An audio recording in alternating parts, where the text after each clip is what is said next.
Hello everyone and welcome back to my channel. If you're new here, my name is Amy and I'm on a financial freedom journey with my family. And today is episode 3 of our budget review series. I've been really enjoying doing these, and today we are going over Johanna from Washington. I'm really excited about this one, so make sure you hit that subscribe button if you enjoy this series. And also, if you would like to get a completely free, no strings attached budget review from me, I will leave the link to the form in the bio and the comments if you guys want to check that out. But yes, let's go ahead and get into it. So today we are going to be going over Johanna's budget. Like I said, she lives in Washington and she is 42 years old. She's married, no kids, and her annual gross income is about $86,000. Some of the short-term financial goals that Johanna has is to max out her Roth IRA for this year and save $6,500. She does have 2 credit cards currently. One is about $4,300 and one is about $5,500. We will go over that more in our debt plan. She currently has about $13,000, almost $14,000 in savings, and about almost $8,000 of that is in her emergency fund. She has currently about $90,000 in investments. Her biggest financial struggle is overspending, and I can definitely relate to that. I know a lot of you guys can. That is one of the most common financial struggles that I've been seeing through these videos is people struggling with overspending, especially on food usually. I know that's my biggest area of overspending, so I can definitely relate to that. And her long-term financial goal is to build her emergency fund to $15,000. So with all of that in mind, let's go into our debt payoff tracker and we will go through that together. All right, so Johanna's 2 credit cards I have listed out here. Now what she did reference in her budget review is that she actually currently has these on a 0% interest card. So they appear to be balance transfers, which is a great way to help you pay off debt quickly. But the 0% balance transfers end in June and September of this year. And so I personally really would prioritize paying these off as soon as possible because a lot of these balance transfers have a caveat in them where if you do not pay them off by the time the 0% expires, some of them you have to pay back the interest that you would have paid for the entire time that you had them. And that can be a huge, really awful financial burden.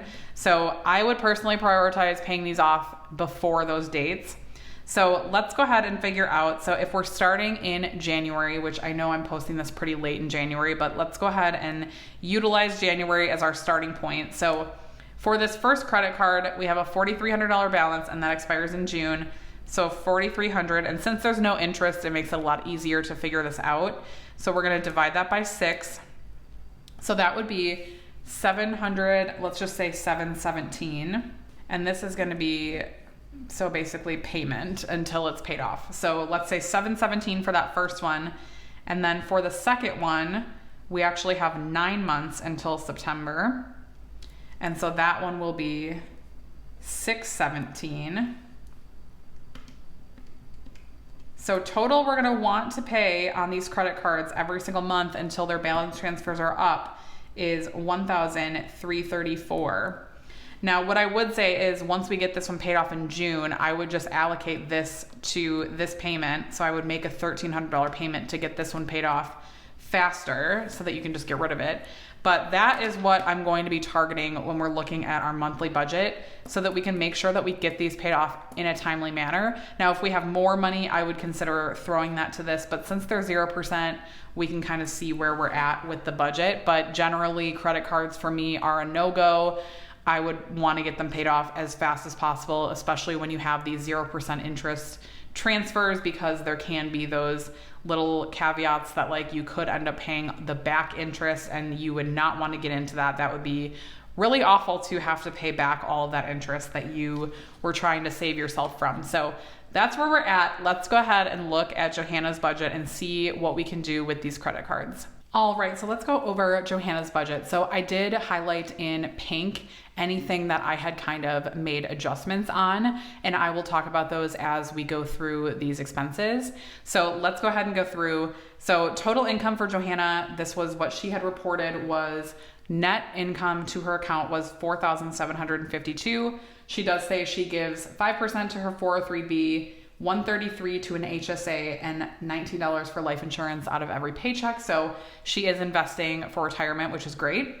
So let's use this $1,400 and see what expenses we have. So the majority of her expenses go to this joint account. So between her and her husband, they both put $1,539 to their joint account, and that pays for like anything related to both of them. So in her form, she had said that this pays their mortgage, food, utilities, etc. I'm assuming that cell phones are considered in here too, but we didn't list out every single thing that's included. So that is where we're at. So $1,539 to the joint account.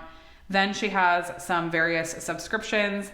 So $16 to Patreon, $19 to Spotify, $49 to the YMCA, $80 to Massage Envy, $21 to Disney Plus, and $54 in YouTube memberships. Now, I don't really think that these are like crazy expensive or anything. So honestly, I didn't flag anything necessarily to remove based on the rest of her budget and the income. So I would just say like, take a look at any of the expenses in that joint account. So like, I'm not sure if that's also including like car insurance or anything like that, but if depending on what you're paying for cell phone, like there might be opportunities to lower those, but I don't really know what exactly those amounts are. So joint account, maybe take a look at those, but otherwise I didn't really flag anything in this section that seemed too crazy. So total fixed expenses, $1,778, and total remaining $2,974. So let's go up to variable expenses. Now, since a lot of that money goes to the joint account, there wasn't a ton of variable expenses, and I actually had added one that wasn't in here. So the only variable expense that she had listed was $15 to Dutch Bros, which is coffee, totally reasonable in my opinion. And I actually added $100 in personal spending because Johanna had referenced that one of her biggest financial struggles was overspending. And so I think that a really good way to combat overspending is to give yourself permission to spend a certain amount of money every single month. So personally, I would include a personal spending category. Now, again, I don't know exactly what the situation is for like gas for the cars, if you guys have cars, or like food. I would take a look, like, is there any other expenses that you are having come up? They might need to be added here. But for now, I just did the $115 and added that personal spending. I think that that would really help you with the overspending if you give yourself permission to spend money. Next up is sinking funds. So she had referenced that she does want to build up her emergency fund, which she calls her opportunity fund. So I did put $200 here. She had actually listed that she was currently doing $150, but I bumped it up to $200 because there was enough room in the budget to do so. So $200 to the opportunity fund and $100 to various sinking funds. She did not list out exactly what these sinking funds are, but again, take a look at these and make sure that this is enough. If you're overspending, you need to identify what categories you're overspending in and maybe adjust the budget. I think you have room, so you could adjust it if you need to. So I put a total of $300 towards sinking funds, and that leaves us with a remaining $2,559. So looking at our credit card review that we just did with our debt statement, I had identified that she would want to pay $717 for the first credit card and $617 for the second credit card. She also did reference that she's actually currently putting $269 bi-weekly to her Roth IRA. I actually bumped it up because there was enough room to do so. Now again, Johanna, if you're watching this, which I hope you are, you're doing a great job and you have a lot of income to bring in. So you have room in here to adjust other categories. So one of the tips I would have for you is go back and look at the last 3 months of your expenses and really identify where the overspending is occurring. And maybe you need to bulk up the joint amount, or maybe you need to create some more variable expenses. But to create a zero-based budget, I ended up putting more towards your Roth IRA so that you can actually max that out earlier in the year. And then you could also go back to your emergency fund. You could do either way. So if you wanted to bump up the emergency fund first, you could do that. But I just put it all towards the Roth IRA. But again, you have flexibility here. So if you wanted to put some of that towards this, you could do that. But this will also guarantee that you're paying these credit cards off. Now, since I am filming this so late in January, you might need to adjust these numbers slightly because I'm not sure if you've made a payment for January or anything like that. So make sure you're keeping an eye on these and adjusting them if needed. But otherwise, Johanna, you're doing a great job and you only have a little bit of debt left to go. So definitely I would prioritize paying these credit cards off as fast as you can, and also balancing that with some investing and also saving for your opportunity fund. I think you're on a great path and doing really well. So great job, Johanna. I hope you enjoyed. And again, leave a comment down below if you see any other opportunities for Johanna or if you have any advice for her. Remember to please keep the comments positive, because it is very vulnerable to share your financial situation online. So keep the comments positive and give Johanna some great advice if there was anything that you think that I missed. And if you want to get a budget review, again, I will leave that link down below for you to fill out if you're interested. Free of charge, no strings attached, just if you're open to some feedback. So that is all I have for this video today. Thanks so much for watching, guys, and I will talk to you in the next one. Bye.